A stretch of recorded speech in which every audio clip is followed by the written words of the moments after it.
اس کے ماتھے پر بل پڑے تھے، جیسے اسے حنان کا یوں حق جمانا اور اس کی یوں مداخلت بالکل پسند نہ آئی تھی۔ آپ کو کیا مسئلہ ہے؟ میں جو مرضی کروں، کچھ لوں نہ لوں، یہ میرا ایشو ہے۔ کوئی کوئی تنگ ہو رہا ہے تو اس کی فکر آپ کو کیوں ہے؟ آپ ان کے گارڈین ہیں کیا؟ انزش نے غصے سے حنان سے کہا تھا اور اس کا جواب سنے بغیر ہی آگے بڑھنے لگی تھی جب حنان پھر سے اس کے سامنے آیا۔ میں کسی کا گارڈین نہیں لگا، مگر تمہاری حرکتیں ٹھیک نہیں ہیں۔ تم نے اگر یہی سب کرنا تھا تو ہمارے ساتھ کیوں آئیں؟ تمہاری وجہ سے سب بیتاب خان کو ڈانٹ رہے، اسے برا بھلا کہہ رہے۔ حنان نے نرم لہجے میں کہتے اسے سمجھانا چاہا تھا۔ اس نے سوچا تھا کہ شاید وہ یوں سمجھ جائے گی، مگر وہ اس سے ناواقف تھا۔ وہ انزش تھی، انزش۔ اسے سمجھانا بھینس کے آگے بین بجانے کے مترادف تھا۔ کرنا اس نے وہی تھا جو اس کا دل کرتا۔ ابھی بھی اس نے وہی کیا تھا۔ اس نے حنان کی کسی بھی بات کو سمجھنے کی ضرورت ہی محسوس نہیں کی اور ایک کان سے سن کر دوسرے کان سے نکال دی۔ وہ سنی انسنی کرتے وہ آگے بڑھ گئی، جبکہ اس کے اس ڈھیٹ پن پر حنان پیچ و تاب کھا کر رہ گیا۔ پھر جتنی دیر وہ باہر رہے وہ یوں ہی انزش پر جلتا کڑتا رہا تھا۔ اسے سمجھ آ گئی تھی کہ وہ یوں ہی انزش کو نہ سمجھ اور معصوم سمجھ رہا تھا، جبکہ وہ بالکل بھی نہ سمجھ اور معصوم نہیں تھی، بلکہ جان بوجھ کر یہ سب کر رہی تھی۔ نہ جانے دوسروں کو تنگ کر کے اسے کون سی خوشی مل رہی تھی۔ حنان جو اپنا موڈ بحال کرنے باہر آیا تھا، اب اس کا موڈ بری طرح بگڑ چکا تھا۔ وہ بے دلی سے ان کے ساتھ رہا اور ان کے نہ کرنے کے باوجود وہ ان سب کو جلدی واپس لے آیا تھا۔ اگلے روز حنان کی بڑی بہن رافیہ بھی اپنے بچوں کے ساتھ بیگ ہاؤس میں شفٹ ہو چکی تھی۔ اس کے دو بچے تھے، 12 سالہ کشف اور 8 سالہ حماد۔ رافیہ کا شوہر ملک سے باہر تھا، سو حنان نے ہی اسے بیگ ہاؤس شفٹ ہونے کا مشورہ دیا تھا، کیونکہ بیگ ہاؤس میں کوئی عورت نہ تھی۔ شکریہ آپی، آپ آ گئیں، نہیں تو میں بوکھلا کر رہ گیا تھا۔ واقعی عورت کے بغیر گھر کچھ نہیں ہوتا۔ حماد کا پیار کرتے حنان اپنی بہن سے مخاطب ہوا تھا۔ جی جی، یہی بات میں تمہیں اور بابا کو پچھلے 5 سال سے سمجھا رہی ہوں۔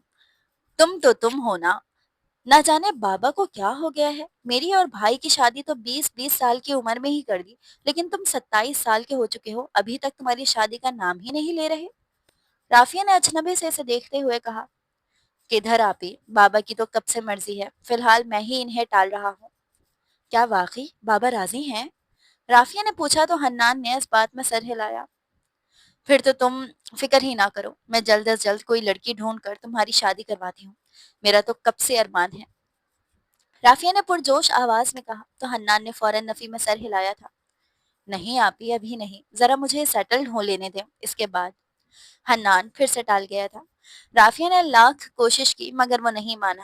دن یوں ہی گزرتے گئے تھے۔ حنان نے آفس آنا جانا شروع کر دیا تھا۔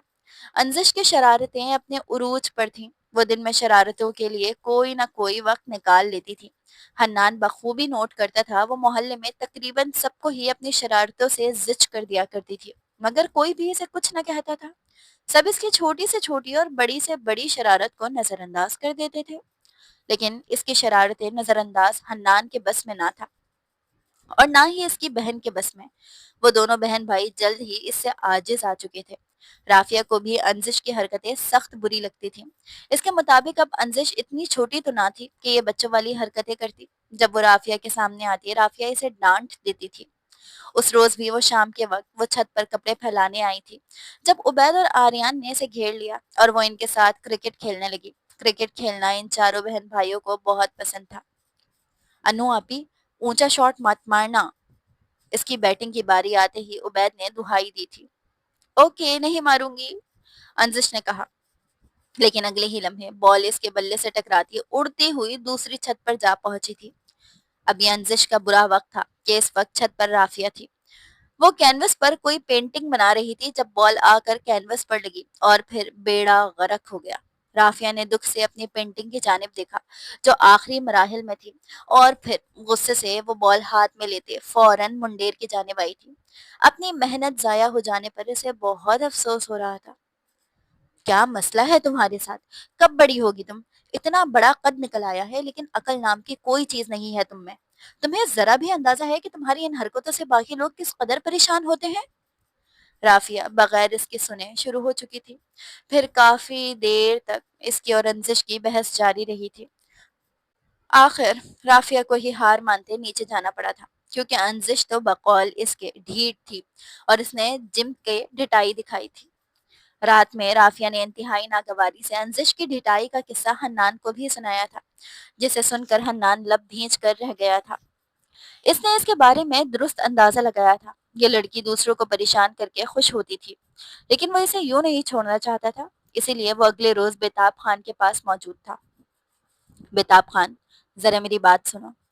اسے مخاطب کیا تو وہ فوراً سے اس کے پاس پہنچا تھا۔ تم ان لوگوں کو کب سے جانتے ہو؟ حنان نے پوچھا۔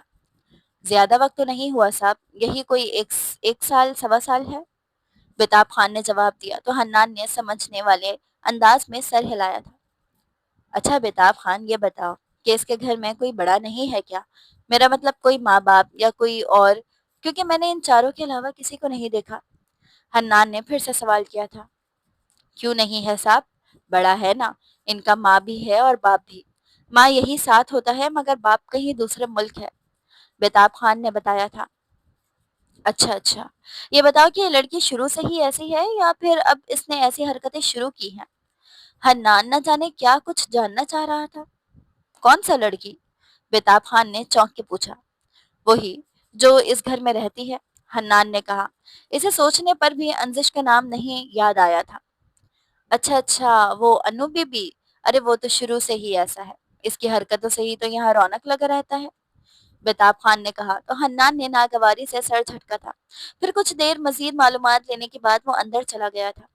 روز اس نے آفس سے چھٹی کی تھی، بہت دن ہو گئے تھے باہر گئے ہوئے، رافیہ کے بچے گھر میں رہ رہ کر بور ہو گئے تھے، تبھی وہ رافیہ سے ضد کر رہے تھے کہ انہیں کہیں گھمانے لے جائیں۔ رافیہ نے حنان سے بات کی تو وہ بھی ساتھ جانے کے لیے تیار ہو گیا۔ وہ لوگ ریڈی ہو کر گھر سے نکلے۔ حنان سب سے آگے تھا، رافیہ اور بچے ابھی اندر ہی تھے۔ حنان نے گاڑی اسٹارٹ کر کے باہر نکالی۔ ابھی وہ رافیہ اور بچوں کا ویٹ کر ہی رہا تھا کہ تبھی چھناک کی زوردار آواز آئی اور گاڑی کا پچھلا شیشہ چکنا چور ہوا تھا۔ حنان نے صدمے سے منہ کھول کر اپنی فیورٹ گاڑی کا یہ حشر ہوتے دیکھا تھا۔ اسی وقت اس کی نظر چھت پر پڑی، انزش پر پڑی تھی، جس کے ہاتھ میں ڈور تھی۔ وہ گاڑی کی طرف ہی دیکھ رہی تھی۔ ایک لمحہ لگا تھا حنان کو ساری بات سمجھنے میں۔ یقیناً انزش صاحبہ کسی کی پتنگ پکڑنے کے لیے پتھر کی کاٹھی پھینک رہی تھی اور وہ پتھر آ کر اس کی گاڑی کے شیشے پہ لگا تھا۔ حنان کا پارا فوراً سے چڑھا تھا۔ وہ انتہائی تیش میں گاڑی سے نکلا، غصے سے انزش کو گھورتے وہ اس کے گھر کی گیٹ کی طرف بڑھا تھا۔ اس نے بیل بجائی تو فوزیہ بیگم نے آ کر دروازہ کھولا تھا اور سوالیہ نظروں سے اس کی جانب دیکھا۔ السلام علیکم آنٹی، میں حنان سکندر، نسیم بیگ کا پوتا، یہاں برابر والے گھر میں رہتا ہوں۔ دراصل مجھے آپ سے ایک ضروری بات کرنی ہے، اگر آپ اجازت دیں تو۔ انہیں سوالیہ نظروں سے خود کی طرف دیکھتا پا کر حنان نے بمشکل خود پر ضبط کرتے اپنا تعارف کروایا اور اندر جانے کی اجازت چاہی۔ فوزیہ بیگم تو اس کی شاندار پرسنالٹی دیکھ کر ہی مروب ہو گئی تھی۔ آؤ آؤ بیٹا، خوش آمدید، خوش آمدید لہجے میں کہتی وہ حنان کو اندر لاؤنج میں لے آئی تھی۔ کہو بیٹا، کیا بات کرنی ہے؟ اس کے سامنے بیٹھتے فوزیہ بیگم نے پوچھا۔ آنٹی یوں مناسب تو نہیں لگتا، لیکن میں واقعی بہت تنگ ہو کر آیا ہوں۔ آپ کی بیٹی نے سب کا جینا محال کیا ہوا ہے۔ میں آپ کی تربیت کو غلط نہیں کہہ رہا، مگر اس عمر کی لڑکیوں میں اس قدر بچپنا اور یہ حرکتیں نہیں ہونی چاہیے۔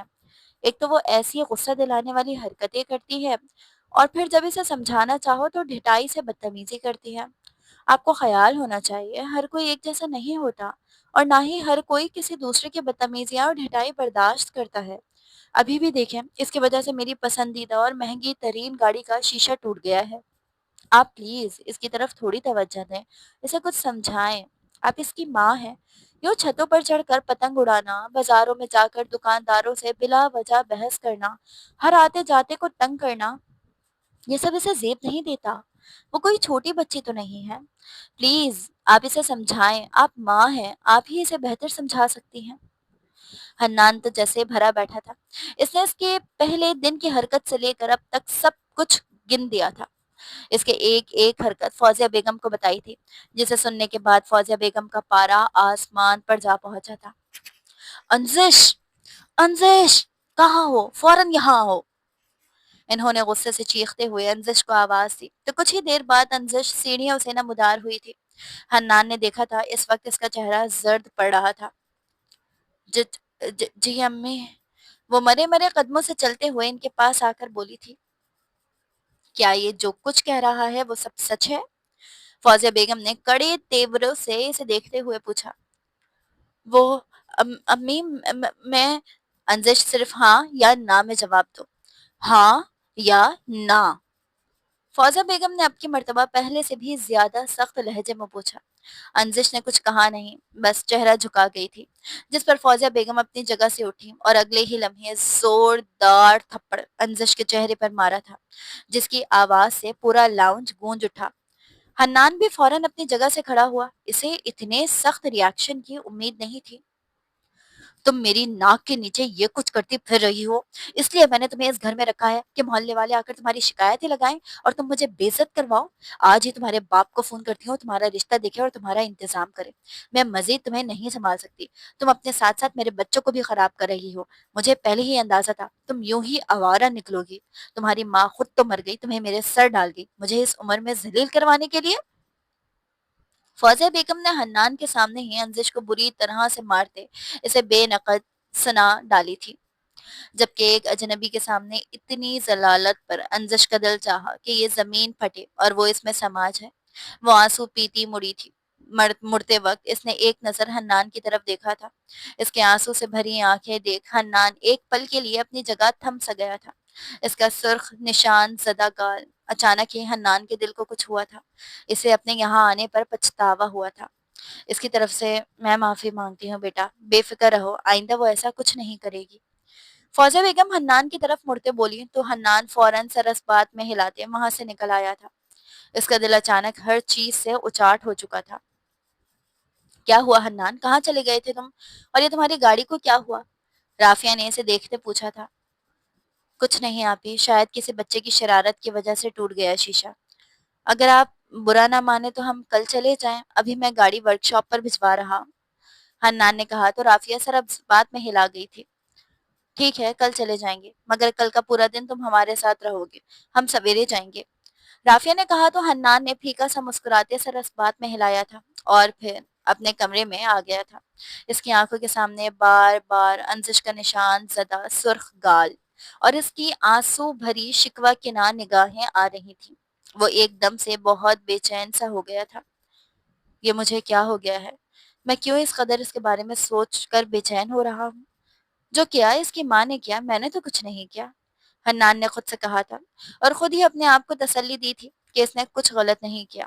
جو کچھ کیا تھا اس کی ماں نے کیا تھا، بلکہ سوتیلی ماں نے کیا تھا۔ اگر اسے پہلے علم ہوتا کہ وہ اس کی سوتیلی ماں ہے تو شاید وہ وہاں جاتا ہی نہ۔ انزش اپنے ماں باپ کی لاڈلی بیٹی تھی، اس کی ماں اس پر جان چھڑکتی تھی، جبکہ ماں باپ نے بھی ہمیشہ ہتھیلی کا چھالا بنا کے رکھا تھا۔ دونوں کی محبت میں وہ پلی بڑھی تھی، لیکن صرف 10 سال کی تھی جب اس کی ماں ایک حادثے میں گزر گئی۔ کمال صاحب خود بیرون ملک ہوتے تھے، سالوں بعد واپس آتے تھے۔ انہوں نے انزش کے کاغذات بنوا کر اسے اپنے ساتھ لے جانے کی بہت کوششیں کی، مگر کامیاب نہ ہو سکے۔ نہ جانے کیوں مگر ہر بار ہی انزش کے کاغذات ریجیکٹ ہو جاتے تھے۔ ایسے میں کمال صاحب کو اس کی بہت پریشانی ہو رہی تھی۔ وہ نہ تو اسے اکیلا چھوڑ کر جا سکتے تھے اور نہ ہی اسے ساتھ لے جا پا رہے تھے۔ ان کی زندگی کافی ڈسٹرب ہو چکی تھی۔ ایسے میں عزیزوں نے انہیں دوسری شادی کا مشورہ دیا تھا اور اس وقت انہیں اس سے بہتر حل اور کوئی نہ لگا تھا۔ انہوں نے فوزیہ بیگم سے دوسری شادی کر لی اور انزش کو ان کے حوالے کر کے خود دوسرے ملک چلے گئے۔ وہ سال 2 سال بعد آتے رہتے تھے۔ وقت یوں ہی گزرتا گیا اور فوزیہ بیگم کے اپنے 3 بچے ہو گئے۔ وقت کے ساتھ ساتھ ان کا رویہ بھی انزش کے ساتھ بدلتا گیا تھا۔ میٹرک کے بعد انہوں نے انزش کے لاکھ واویلا کرنے پر بھی اسے آگے پڑھنے کی اجازت نہ دی تھی۔ وہ اسے گھر سے باہر نہ جانے دیتی اور اس پر بہت سختی کرتی تھی۔ اس کی چھوٹی چھوٹی غلطی پر اسے ڈھنگ کر رکھ دیا کرتی تھی۔ انزش وقت سے پہلے سمجھدار ہو چکی تھی، مگر فوزیہ بیگم کے دیے گئے زخم اور ان کی کڑوی کسیلی باتیں برداشت کرنے کے لیے وہ ہمیشہ سے خود کو لاپرواہ ظاہر کرتی تھی اور ہمیشہ ہی کچھ نہ کچھ الٹی سیدھی حرکتیں کرتی رہتی تھی، جس سے یہ لگتا کہ وہ امیچیور اور لاپرواہ ہے، اس کے اندر بچپنا ہے، مگر وہ یہ سب کچھ صرف اور صرف اپنی سوتیلی ماں کی زبان سے نکلے گئے زہر بھرے نشتروں کو بھلانے کے لیے کرتی تھی۔ اگر وہ یہ سب نہ کرتی تو شاید اب تک فوزیہ بیگم کی باتیں سن سن کر اس کے دماغ کی کوئی نہ کوئی رگ پھٹ گئی ہوتی۔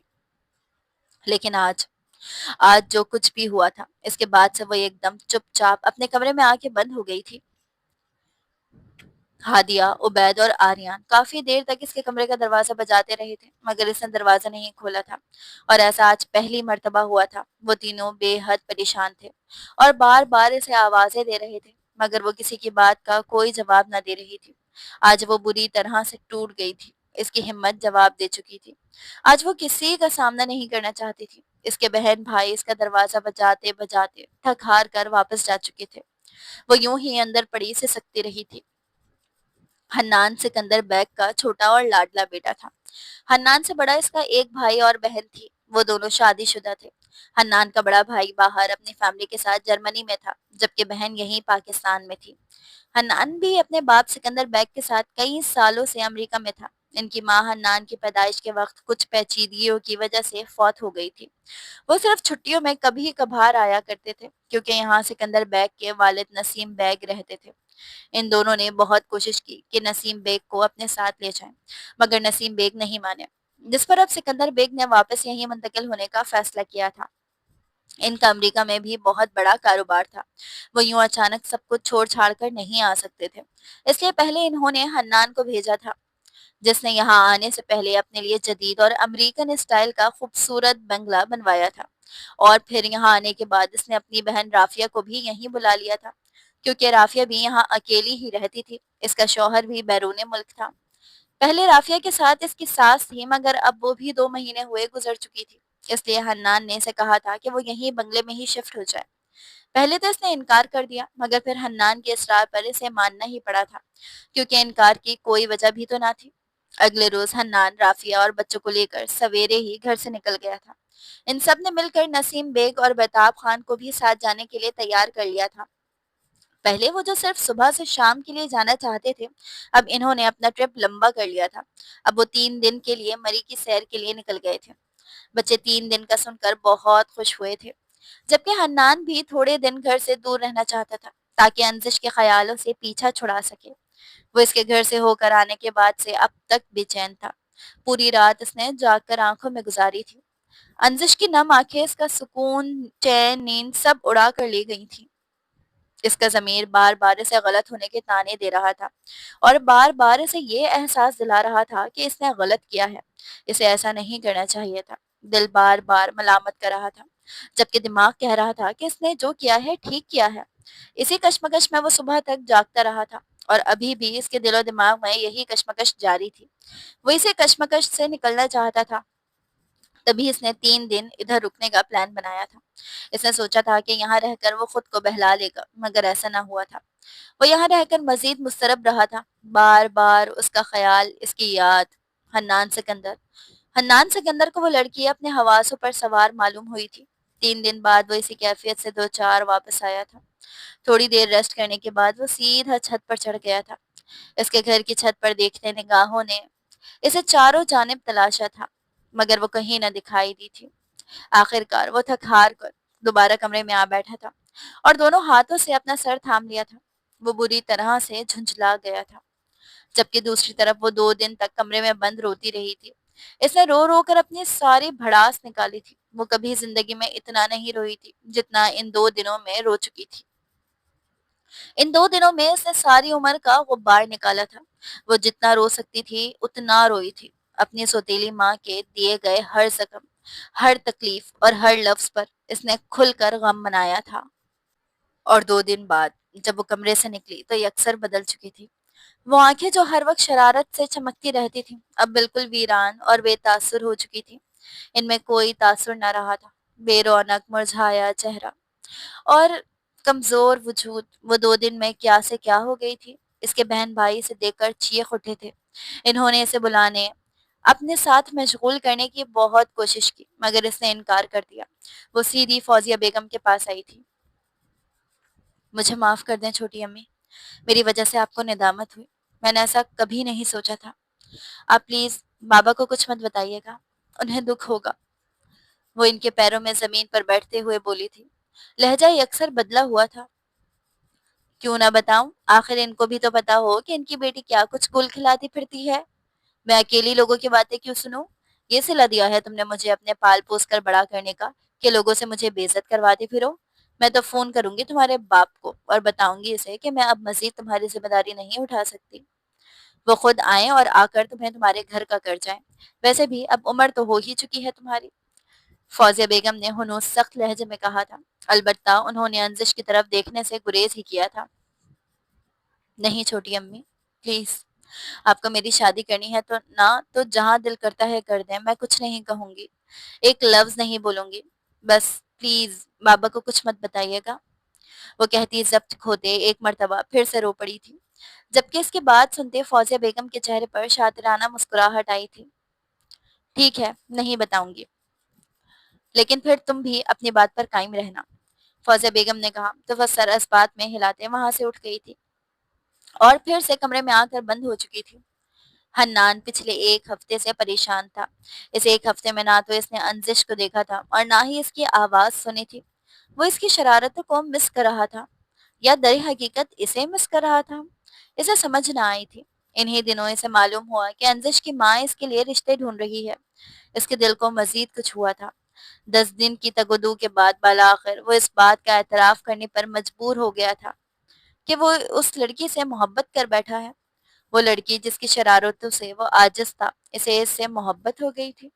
یہ بات ناممکنات میں سے تھی، مگر ہو گئی تھی۔ دماغ بھی دل سے لڑ لڑ کر آخرکار ہار مان بیٹھا تھا اور اس بات کو قبول کر گیا تھا کہ حنان سکندر بری طرح سے انزش کمال کے عشق میں ڈوب چکا ہے۔ اب بس اسے حاصل کرنا تھا۔ وہ اس کام میں دیر نہیں کرنا چاہتا تھا۔ تبھی اگلے ہی روز اس نے رافیہ اور نسیم صاحب سے بات کی تھی۔ حنان، کیا ہو گیا ہے تمہیں؟ تمہیں کہاں سے وہ لڑکی اپنے قابل لگتی ہے؟ وہ ایک لاؤ بالی اور لاپرواہ لڑکی ہے۔ میں تمہاری شادی اس کے ساتھ کروا کر تمہیں اپنی زندگی برباد نہیں کرنے دوں گی۔